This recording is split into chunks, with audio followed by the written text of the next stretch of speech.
નમસ્કાર વિદ્યાર્થી મિત્રો, ગયા બે લેક્ચરમાં આપણે આધુનિક આવર્ત કોષ્ટકમાં તત્વોનું સ્થાન તેમના વિશે ચર્ચા કરી હતી. આજના આપણા બે લેક્ચરનો ટોપિક છે આધુનિક આવર્ત કોષ્ટકમાં તત્વોનું આવર્તીય વલણ. એટલે કે આધુનિક આવર્ત કોષ્ટકમાં જે 118 તત્વો ગોઠવવામાં આવ્યા છે, આ 118 તત્વોને આપણે સામાન્ય રીતે એના ગુણધર્મોમાં કઈ પ્રકારે સમાનતા અથવા વિસંગતતા જોવા મળે છે, એટલે કે સમાનતા અને તફાવત જોવા મળે છે, તો કેવી રીતે ફેરફાર થાય છે, તેના વિશે આજે આપણે આપણા વિડિયો લેક્ચરમાં ચર્ચા કરીશું. તો સૌપ્રથમ આપણે વાત કરીએ પ્રથમ આવર્તીય વલણ, તો સંયોજકતા.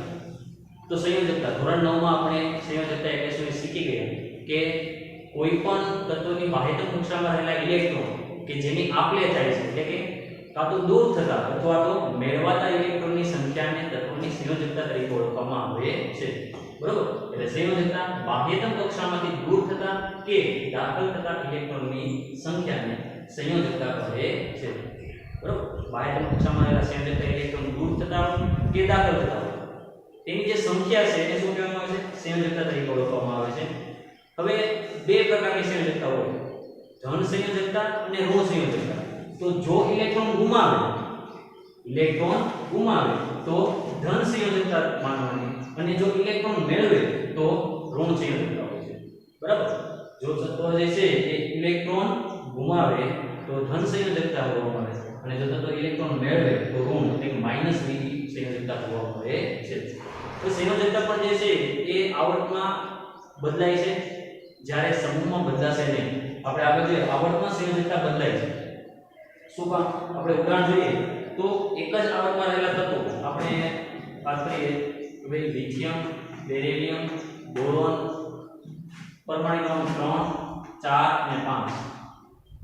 Lithium 2 1, beryllium 2 2, boron 2 3.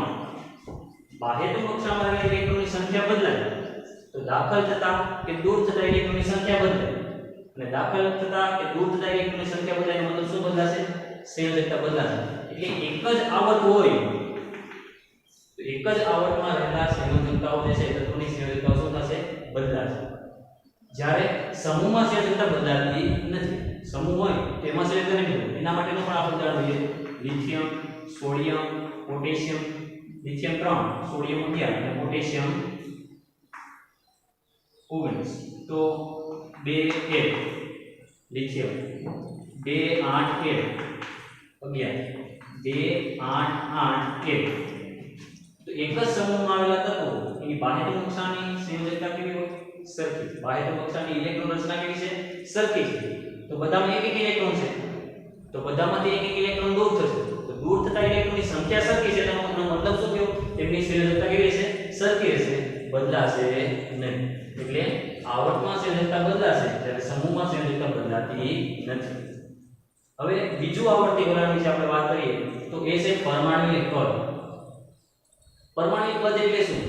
તો કે પરમાણુ જે છે એ પરમાણુના કેન્દ્રથી લઈ અને બાહ્યતમ કક્ષાની જે રચના જે છે, બાહ્યતમ કક્ષા સુધીનું જે અંતર છે, એ બંને વચ્ચેના અંતરને શું કહેવાય? પરમાણુય કદ અથવા પરમાણુ ત્રિજ્યા તરીકે ઓળખવામાં આવે છે. સ્વતંત્ર પરમાણુના કેન્દ્રથી લઈ અને બાહ્યતમ કક્ષા સુધીનું જે અંતર છે એને શું કહેવાય? પરમાણુય કદ અથવા તો પરમાણુય ત્રિજ્યા. હાઇડ્રોજનની પરમાણુ ત્રિજ્યા જે છે એ 37 પાઇકોમીટર જે છે એ છે, અને 1 પાઇકોમીટર બરાબર 10⁻12 મીટર. બરોબર? હવે આ તો સામાન્ય આપણે માહિતી છે. હવે આવર્તમાં અને સમૂહમાં પરમાણુ કદ અથવા તો પરમાણુ ત્રિજ્યા કેવી રીતે બદલાય એ આપણે જોઈએ. આપણે ઉદાહરણ સાથે અમે લખ્યું છે. બીજા આવર્ત માટે આપણે જોઈએ લિથિયમ, બેરિલિયમ, બોરોન, કાર્બન અને નાઇટ્રોજન. તો અહીંયા નીચેની પરમાણુ ત્રિજ્યાઓ જે છે સાથે લખેલી છે. લિથિયમ માટે 152, બેરિલિયમ માટે 111, બોરોન માટે 88, કાર્બન માટે 77 અને નાઇટ્રોજન માટે 74.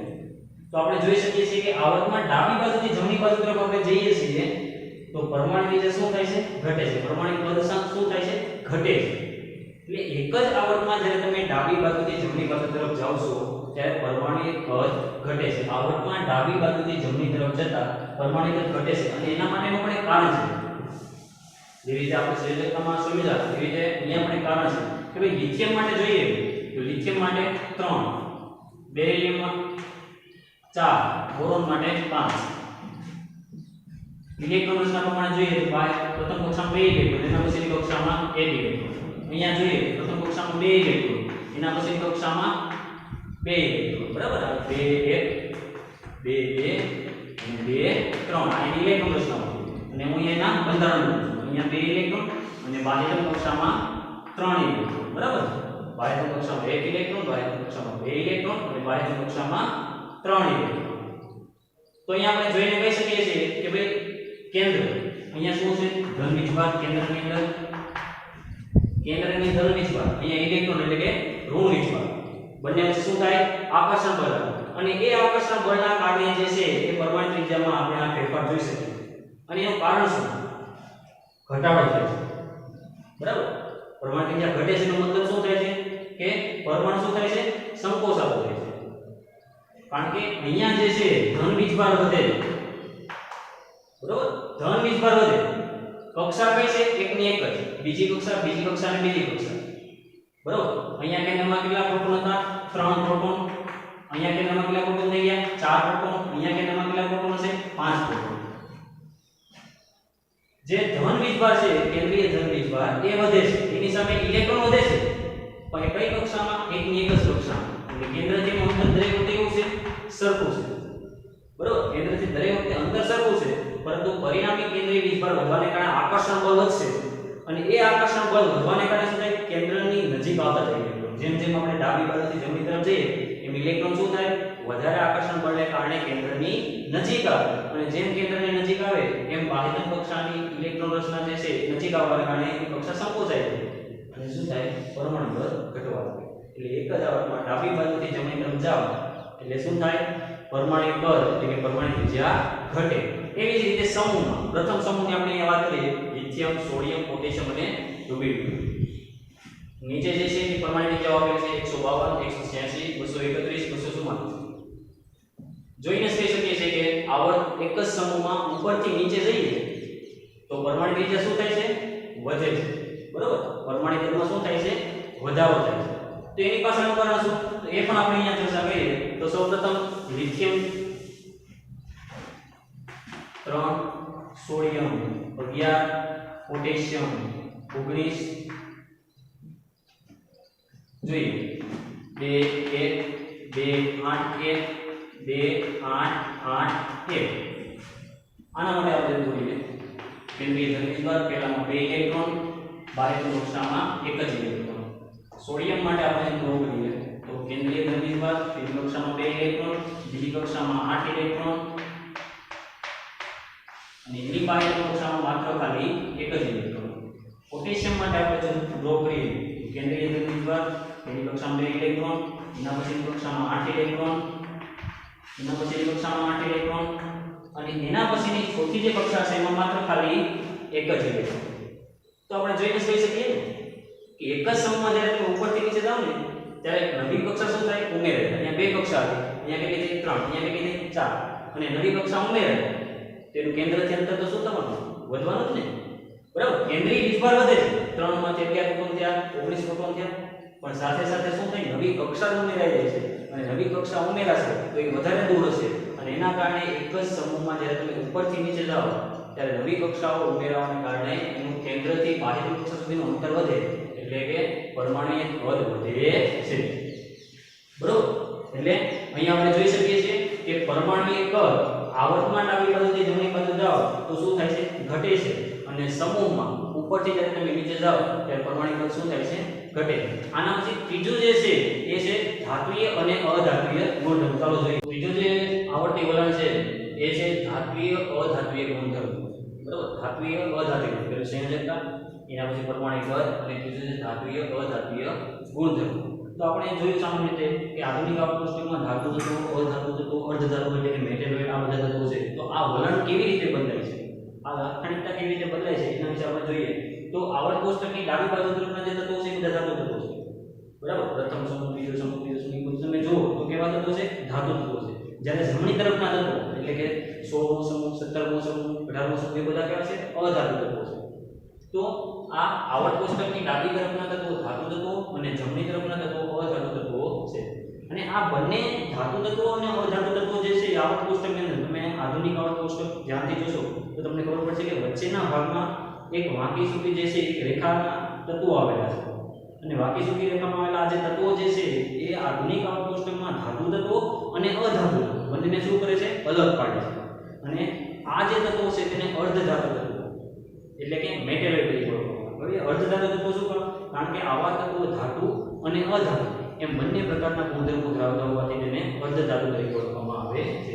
વચ્ચેના ભાગમાં આવેલી વાંકી સૂકી રેખાના તત્વો ધાતુ અધાતુ બંનેના ગુણધર્મ ધરાવતા હોવાથી તેને અર્ધધાતુ કે મેટેલોઇડ તરીકે ઓળખવામાં આવે છે. એના ઉદાહરણ અહીંયા લખેલા છે. અર્ધધાતુઓ સિલિકોન, જર્મેનિયમ, આર્સેનિક, એન્ટિમની, ટેલોરિયમ આ બધા જે તત્વો જે છે એ બધા કેવા છે?